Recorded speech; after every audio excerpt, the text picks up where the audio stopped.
This 2001 Chevrolet Express 2500 cargo van was the largest van in our fleet. We had to put a new transmission in it, and 6 months later we had to put a new engine in it.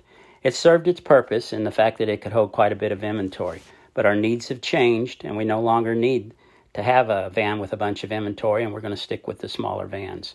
So this one's being rotated out of the fleet, and it's going to get a second chance in life as a camper van. As you can see, it was pretty rough. The paint above the windshield had come off and it had rusted. The front grille was cracked and paint was missing off of it. And the hood, Lord, the paint was just peeling off of it. So we did a little bit of sanding and got out the spray cans and put a coat of paint on it to at least keep the rest of the paint from chipping off and hopefully not rust. Then we went to work on the rust and paint above the windshield and got it painted up pretty nice as well. The grill was just not salvageable. It was so cracked and torn up that we just decided to throw it away. So we went to the junkyard and we actually found one that was in pretty good shape. At least it wasn't cracked up. And we went ahead and sanded it down, put a good coat of prime on it and a good coat of paint, and it turned out pretty nice. Next, we turned our attention to the front passenger door and the sliding side door. It had paint missing and some rust. So we decided to put some primer on it because what we were going to have to do here was totally different.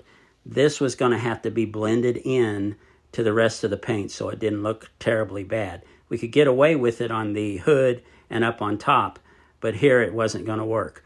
So we went to the paint store and actually got some custom matched paint, and that turned out really well.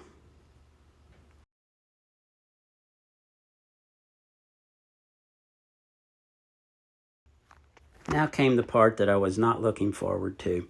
We were going to have to take the shelving out of the interior and all of the inventory and tools that were in there and had been accumulating for the past 5 years. I took it to the car wash, took the scrub brush, the foaming brush, and just went to work on the inside. I used about $5 worth of quarters to just get the thing semi-clean. Next, I sprayed it out pretty well, and I was actually quite surprised. It cleaned up really well.